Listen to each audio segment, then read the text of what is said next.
A precision strike in Pardis has eliminated the Secretary of the Supreme National Security Council. Iranian state media has officially confirmed Ali Larijani is dead tonight. The deceased is Ali Larijani, the Secretary of the Supreme National Security Council, widely considered the architect of Iran's modern and complex regional military strategy. This precision strike, attributed to Israeli forces, comes just weeks after the reported death of Supreme Leader Ayatollah Ali Khamenei, leaving the Islamic Republic reeling. The nation faces its most profound leadership crisis since the 1979 revolution. As Israeli ground forces mobilize, Iran's remaining air defenses begin to significantly falter. The specter of a total regional collapse looms. Tonight, we examine the fallout of a strike that has not just eliminated a key regional leader. The operation has potentially dismantled the command structure of an entire nation. This is a Global Conflict Intelligence special report. Stay tuned for further developments. The timeline leading to this critical juncture began in late February 2026, following the reported passing of Supreme Leader Ayatollah Ali Khamenei, creating an immediate power vacuum. This vacuum thrust Ali Larijani, then the Secretary of the Supreme National Security Council, into a role of unprecedented influence and high-level regional command and control. Larijani became the vital bridge between the old guard and a military apparatus now transitioned to a total war footing amid rising regional instability and internal chaos. On March 14, satellite intelligence confirmed a massive redeployment of Iranian IRGC forces across the Central Plateau, signaling a significant shift in the Islamic Republic's defensive posture. In response, international agencies reported a maximum pressure escalation from the Trump administration, shifting from economic sanctions toward active military deterrence and direct kinetic options. The situation reached its breaking point on March 17. At approximately 22:45 local time, 3 precision munitions struck a reinforced villa in the Shemiran district of Tehran. Initial reports confirmed Larijani was holding an emergency strategy session with Gholam Reza Soleimani of the Basij and high-ranking IRGC officials at the time of the impact. By 02:00 this morning, Iranian state television broke its regular programming to announce the martyrdom of Larijani, confirming the loss of their primary strategic architect and leader. Within the hour, the IDF released footage of their Merkava tank divisions moving towards strategic jump-off points, confirming that the air campaign was now being supported. The airstrikes are now bolstered by a massive ground mobilization. The elimination of Larijani marks the end of a fragile 3-week window for Iranian leadership. The nation now faces a multi-front assault without its primary strategist, leaving the command structure in a state of total disarray as the offensive operations intensify. On the military front, the conflict has shifted from a targeted air campaign to a systematic dismantling of Iran's entire defensive and offensive infrastructure tonight. Following the strike on Ali Larijani, the Israel Defense Forces and U.S. Central Command confirmed that the functional defeat of Iran's ballistic missile production is now a reality. Reports from the Washington Post and the Institute for the Study of War indicate that over 200 precision munitions were dropped on Tehran province alone recently. These strikes successfully neutralized the 11th Artesh Tactical Air Base and the Doshan Tape facility, further blinding the regime's remaining and increasingly fragile radar capabilities. Western intelligence estimates suggest that 80% of Iran's total offensive capability has been degraded since the war began on February 28, following the initial escalation. Despite these catastrophic losses, the IRGC has launched desperate retaliatory salvos. In the last 48 hours, a massive wave of over 300 ballistic missiles was detected. Nearly 1,700 drones were directed at the United Arab Emirates and Israel. While the majority were intercepted, debris has caused significant damage to various civilian landmarks. The Burj Al Arab in Dubai has sustained damage from falling debris. Crucially, the conflict is now expanding geographically across the entire volatile Middle Eastern theater. The U.S. Navy has engaged and destroyed several Iranian anti-ship missile sites along the Strait of Hormuz to maintain the flow of vital international shipping. On the ground, the IDF continues to expand maneuvers in southern Lebanon, while in Iran, the IRGC has begun evacuating major urban centers in total panic.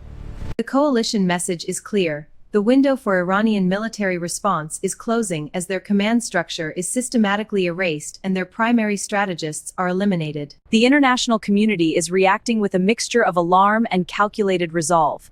Following the confirmation of Ali Larijani's death, the White House issued a firm statement. President Donald Trump, citing his maximum pressure doctrine, characterized the strike as a decisive blow against the world's leading and most active sponsor of global terror.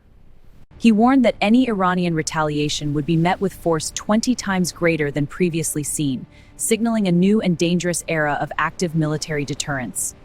In New York, the United Nations Security Council convened an emergency session at the request of Russia and China, both nations officially condemning this high-level extrajudicial killing. The Kremlin warned that the decapitation of Iran's leadership could lead to an uncontrollable regional firestorm, threatening the stability of the entire international and geopolitical order tonight. The response from Iran's neighbors in the Gulf has been notably more complex.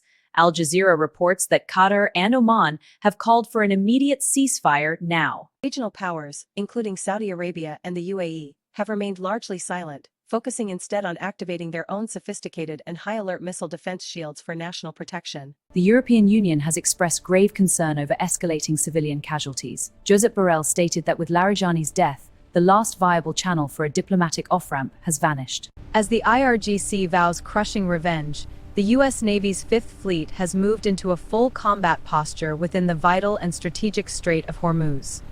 The coalition ensures that global energy supplies are not held hostage by a collapsing regime.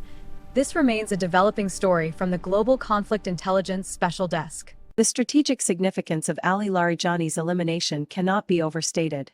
Analysts describe him as the Kennedy of Iran due to his family's immense and prestigious political pedigree. Larijani was the last major figure capable of balancing the competing factions of the Iranian state, maintaining a fragile equilibrium between the hardliners and the pragmatic elite.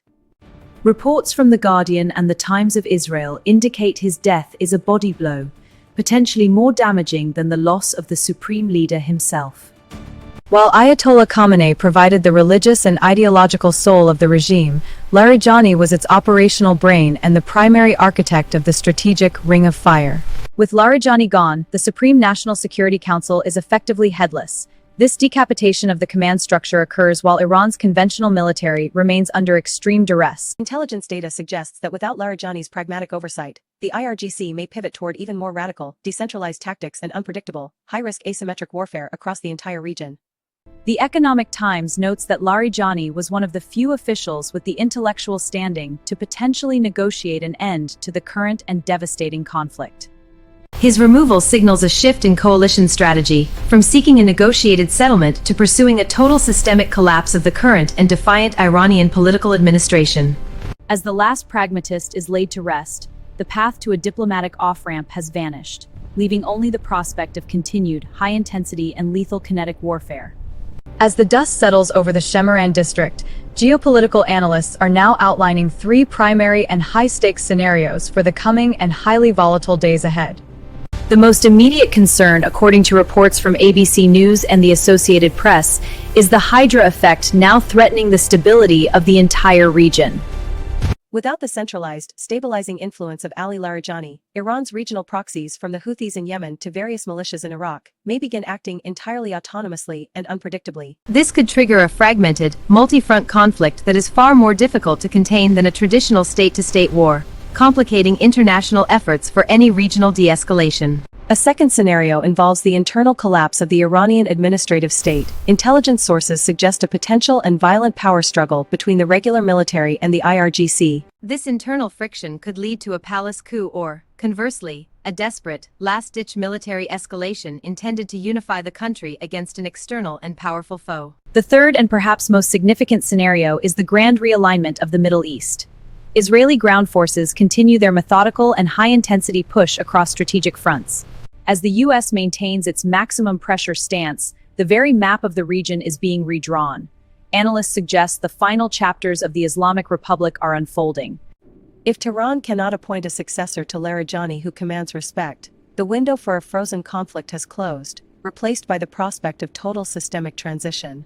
What remains is either a total systemic transition or a prolonged period of regional anarchy. This is global conflict intelligence. We will continue to monitor the situation. Our coverage continues as the geopolitical landscape shifts. The window for diplomacy is closed. The era of total systemic transition has officially begun tonight.